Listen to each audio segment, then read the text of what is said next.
नमस्कार, पार समाचार देख रहे हैं आप। मैं हूं आपके साथ धीरेन्द्र अवस्थी और बुलेटिन की शुरुआत करते हैं हरिद्वार से आ रही बड़ी खबर से। मकर संक्रांति के स्नान पर रोक लग गई है। कोरोना के बढ़ते मामलों की वजह से सरकार को यह फैसला लेना पड़ा है। दूसरे राज्यों के श्रद्धालुओं के साथ स्थानीय लोगों के प्रवेश पर भी हरकी पौड़ी पर रोक लगा दी गई है और आदेश का उल्लंघन करने वालों पर कड़ी कार्रवाई भी की जाएगी। तो उत्तराखंड में बढ़ते कोरोना के चलते राज्य सरकार ने मकर संक्रांति के मौके पर गंगा स्नान पर फिलहाल रोक लगा दी है और मकर संक्रांति के अवसर पर हरिद्वार में हरकी पैड़ी पर हजारों की संख्या में हर साल श्रद्धालु पहुंचते हैं, लेकिन इस बार कोरोना के बढ़ते मामलों के चलते गंगा स्नान पर रोक लगा दी गई है।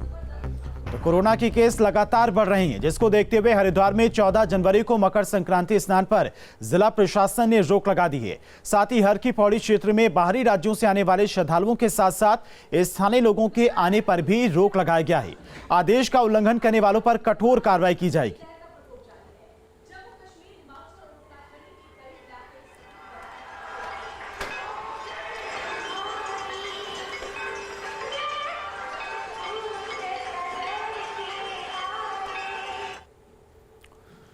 और उत्तराखंड में कोरोना ने रफ्तार पकड़ ली है। बीते 24 घंटे में कोरोना के 1292 नए केस सामने आए हैं और एक दिन में कोरोना से 5 लोगों की मौत हुई है। वहीं सबसे ज्यादा नए केस देहरादून में आए हैं। देहरादून में 24 घंटे में 441, वहीं हरिद्वार में 254, तो नैनीताल में 220 नए केस सामने आए हैं।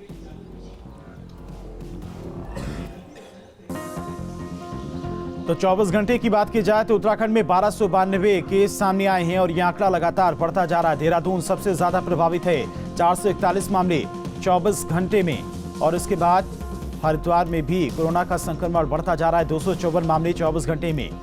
और इसी के चलते राज्य सरकार की तरफ से मकर संक्रांति के अवसर पर कुछ कड़े कदम भी उठाए गए हैं।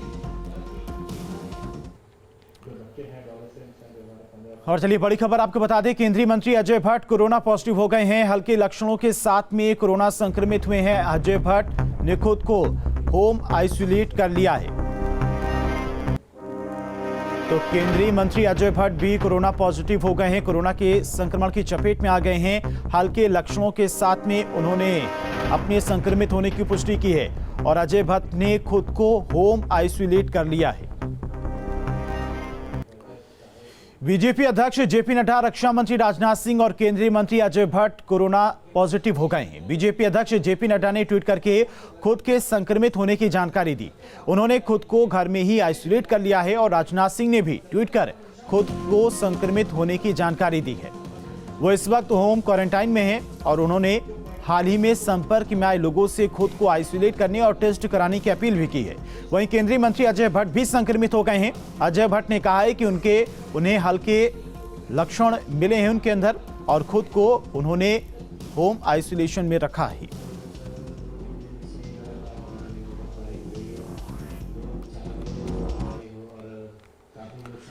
पूर्व मुख्यमंत्री हरीश रावत ने धामी सरकार पर आचार संहिता के उल्लंघन का आरोप लगाया है, जिसका सीएम धामी ने करारा जवाब दिया है। देखिए रिपोर्ट।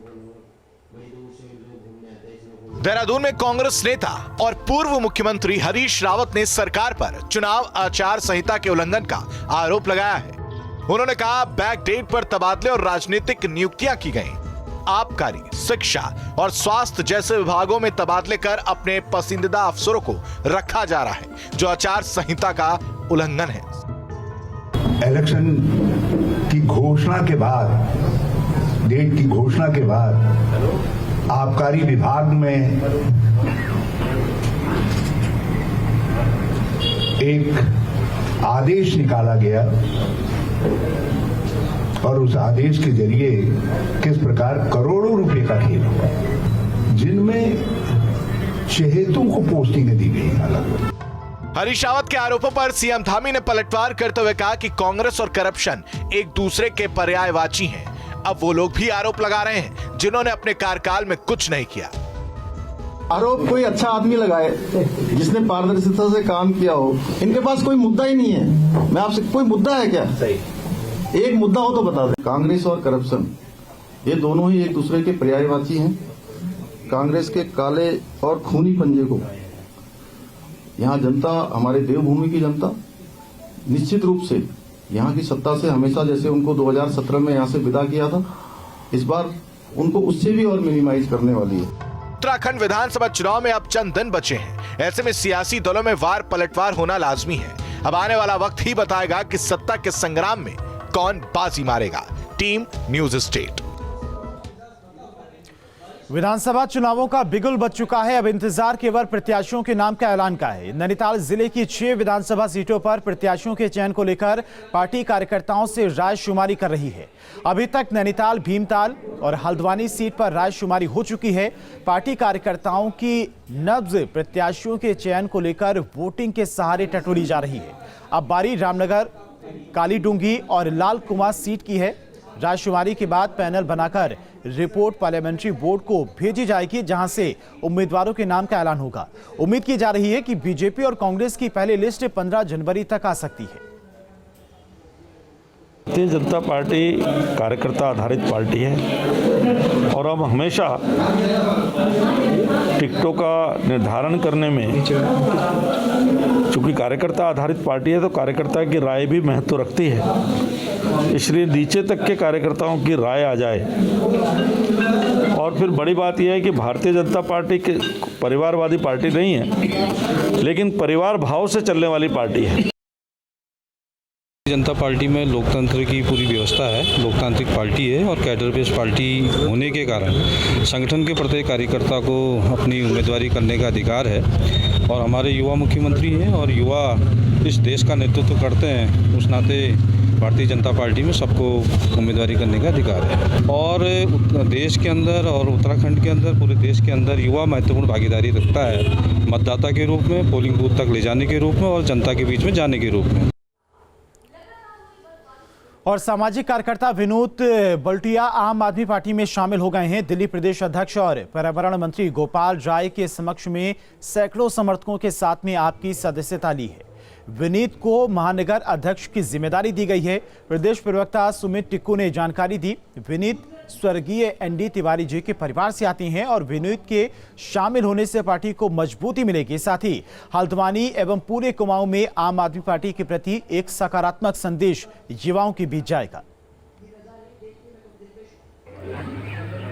हमारे हल्द्वानी के लोकप्रिय मेरे छोटे भाई विनीत बलूटिया का आम आदमी पार्टी परिवार में स्वागत है।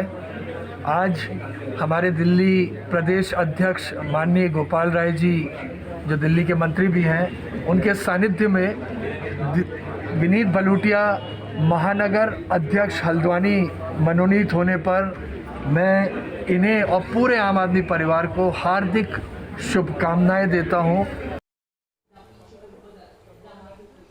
और उत्तराखंड में आपकी डिजिटल नव परिवर्तन सभा की शुरुआत हुई है। दिल्ली के डिप्टी सीएम मनीष सिसोदिया ने सभा को संबोधित किया। इस दौरान उन्होंने कहा कि यह चुनाव उत्तराखंड के बदलाव का चुनाव है। साथ ही उन्होंने बीजेपी और कांग्रेस पर निशाना भी साधा। 35 दिन बाद यानी 14 फरवरी को उत्तराखंड में नई सरकार के लिए चुनाव होना है। अब यह कोई खाली नई सरकार के लिए चुनाव नहीं है, बल्कि उत्तराखंड के स्कूल कैसे होंगे, उत्तराखंड के अस्पताल कैसे होंगे, उत्तराखंड के लोगों को रोजगार मिलेगा कि नहीं मिलेगा, उत्तराखंड के पहाड़ों से पलायन रुकेगा कि नहीं रुकेगा, इसका चुनाव है। 5 साल कांग्रेस ने लूटा, 5 साल फिर बीजेपी ने लूटा, फिर कांग्रेस ने लूटा। जनता को गुस्सा आया, जनता सरकार बदलती थी, दूसरी सरकार लाती थी, दूसरी पार्टी की सरकार लाती थी, दूसरी पार्टी भी यही करती थी। तो लगातार लूट का यह सिलसिला चल रहा है 21 साल से। इस सिलसिले को, लूट के इस सिलसिले को रोकने के चुनाव है। खबर देहरादून से है, जहां पर आम आदमी पार्टी ने पीआरओ नंदन सिंह बिष्ट की बर्खास्तगी के मामले में बीजेपी सरकार पर निशाना साधा है। नवीन प्रशाली ने कहा है कि सरकार अपनी गलती का ठीकरा पीआरओ पर फोड़कर उन्हें सस्पेंड किया। अब जांच के नतीजों का बिना परखे पीआरओ को बैक डेट से बहाल कर दिया है। पीआरओ का सस्पेंशन कर देना और जांच परिणामों को उजागर किए बिना जांच के बहाली कर देना भारतीय जनता पार्टी के जंगल राज का परिचायक है। इससे यह साबित होता है कि भारतीय जनता पार्टी की सरकार ने अपने काले कारनामों पर पर्दा डालने के लिए यह सब नाटक रचा। और हल्द्वानी में पूर्व मंत्री यशपाल आर्य ने सीएम के पीआरओ नंदन सिंह बिष्ट की बहाली को लेकर सरकार पर सवाल उठाए हैं। यशपाल आर्य ने कहा है कि सरकार खनन प्रेमियों की सरकार बनकर रह गई है। के माध्यम से जानकारी मिली है कि उसको पुनः पदस्थापित किया गया है। यह स्पष्ट जाहिर हो चुका है कि भारतीय जनता पार्टी की सरकार, देश की सरकार खनन में पूरी तरह सम्मिलित है, सहभागी है और खनन में करोड़ों करोड़ों का खेल इस सरकार ने पिछले 4 महीनों में किया है। केंद्रीय मंत्री अजय भट्ट ने कहा है कि पहले भी बीजेपी ने डिजिटल रैलियां की हैं और पार्टी आयोग के निर्देशों का पालन करेगी। सभी जगह कनेक्टिविटी के लिहाज से समस्या नहीं होनी चाहिए। कैसे प्रिपरेशन हो पाएगा उत्तराखंड? नहीं, बिल्कुल हो पाएगा, क्योंकि कनेक्टिविटी सब जगह है, सारे लोग जुड़ जाते हैं, बूथ तक आज हम जुड़े हुए हैं, तो इसमें कहीं से कहीं कोई दिक्कत नहीं आएगी। उत्तराखंड के लोग तो जैसा उनसे कहा जाए वैसा करने के लिए हमेशा तैयार रहते हैं। और पौड़ी में आदर्श आचार संहिता लागू होने के बाद सभी राजनीतिक दलों और निर्दलीय उम्मीदवारों के सरकारी संपत्तियों से लगे होर्डिंग्स और पोस्टर उतारे जा रहे हैं। वहीं नगर पालिका प्रशासन अनाउंसमेंट के जरिए चेतावनी दे रहा है कि अगर बिना इजाजत पोस्टर्स होर्डिंग्स लगाए गए तो आचार संहिता उल्लंघन के मामले में केस दर्ज किया जाएगा।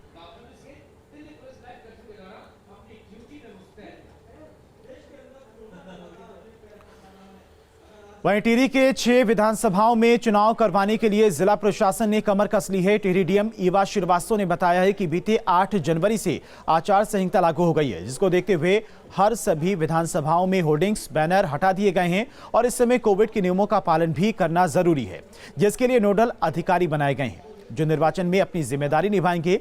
डीएम ने बताया कि निर्वाचन से जुड़ी जानकारी के लिए लोग टोल फ्री नंबर 1950 पर कॉल कर सकते हैं और सी ऐप के जरिए शिकायत दर्ज कर सकते हैं। लोगों से ये भी अपील करूंगी कि कुछ भी उनको निर्वाचन से जुड़ी जानकारी चाहिए अथवा उनकी कोई शिकायत है तो वो 1950 हेल्पलाइन में अपनी शिकायत दर्ज कर सकते हैं। उसके अलावा सी विजिल एक ऐप है, जो लोग भी जिनके पास भी स्मार्टफोन है और स्मार्टफोन का अच्छे से यूज़ जानते हैं वो उस ऐप को डाउनलोड करके उसमें कोई भी फोटोग्राफ, वीडियो जिसमें वो ऐसा लगता है कि आदर्श आचार संहिता का उल्लंघन हो रहा है तो वो उसको अपलोड कर सकते हैं। और पौड़ी जिले के मुख्य कोषागार कार्यालय में एक क्लर्क पर 15,36,000 रुपए के गबन का आरोप लगाए।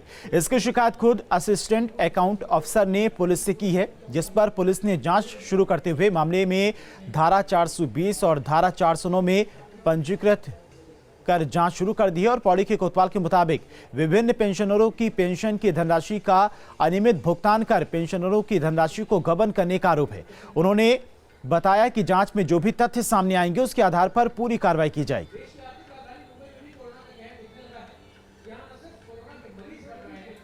इस संबंध में हमारे द्वारा जो है थाना कोतवाली पौड़ी पर अभियोग पंजीकृत किया गया है, जिसमें गबन की धाराएं 409, बेईमानी 420 और फाइलें गुम करने के जो सेक्शंस हैं वो लगाए गए हैं और जिसकी विवेचना मेरे द्वारा की जा रही है और जांच में जो जो तथ्य सामने आएंगे उनकी जांच करते हुए कार्रवाई की जाएगी।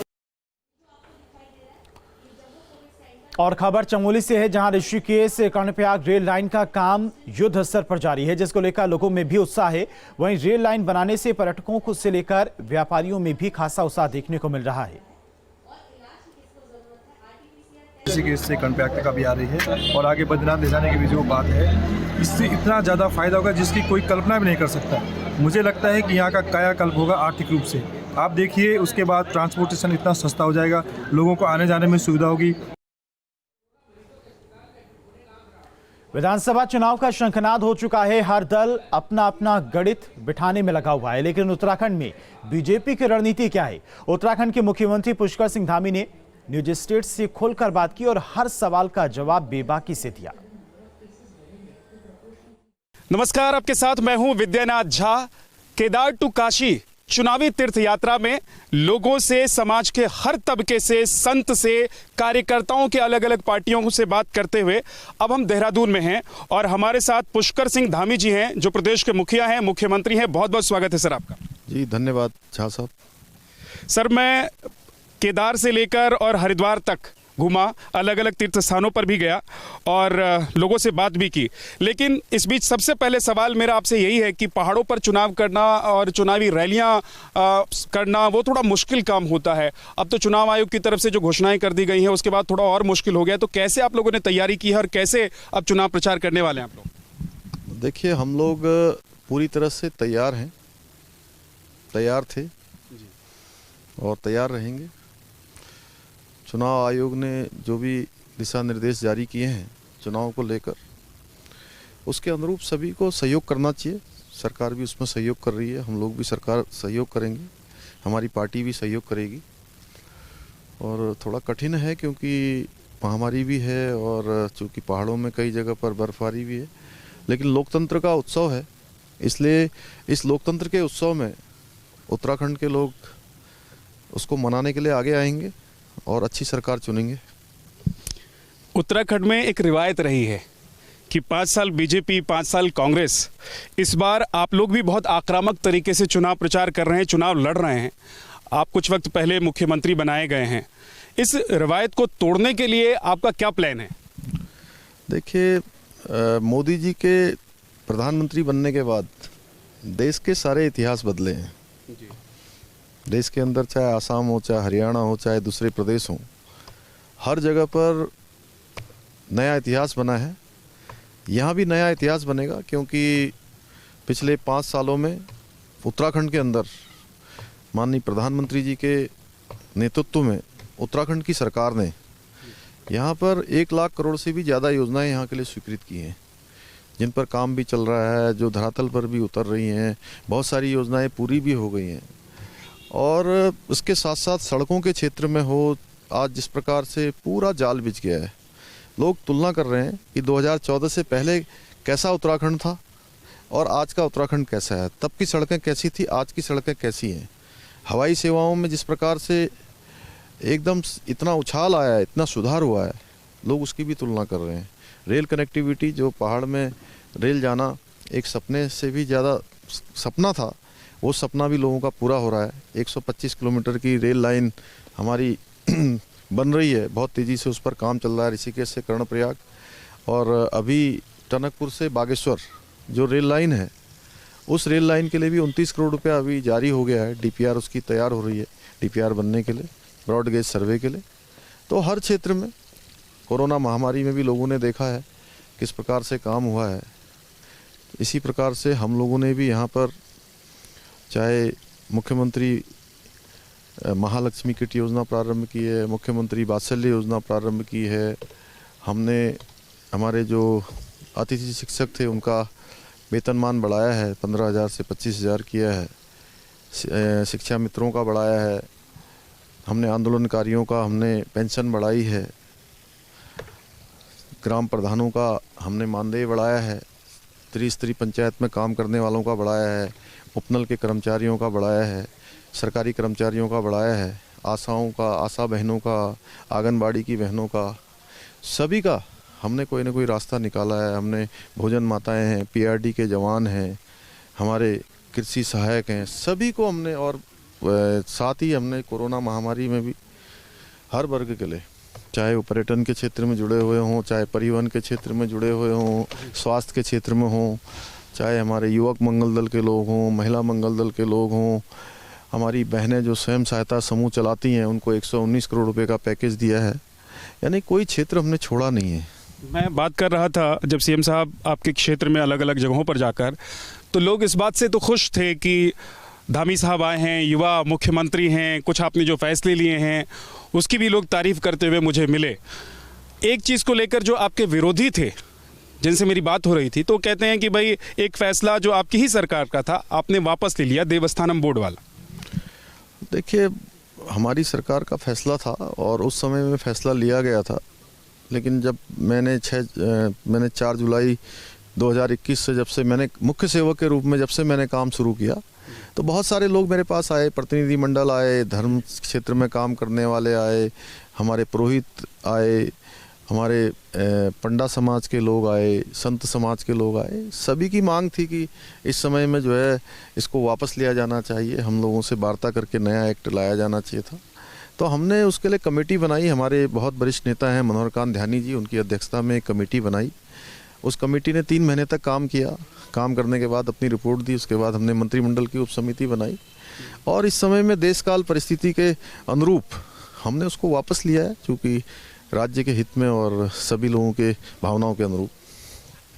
तो इससे लोग खुश हैं, ये अच्छी बात है आपके लिए और आपकी पार्टी के लिए भी। चुनाव भी आ रहा है, आम आदमी पार्टी आ चुकी है और जो मुकाबला पहले सिर्फ 2 पार्टी के बीच में हुआ करता था, बीजेपी और कांग्रेस के बीच में, वो समीकरण अब बदल गया है।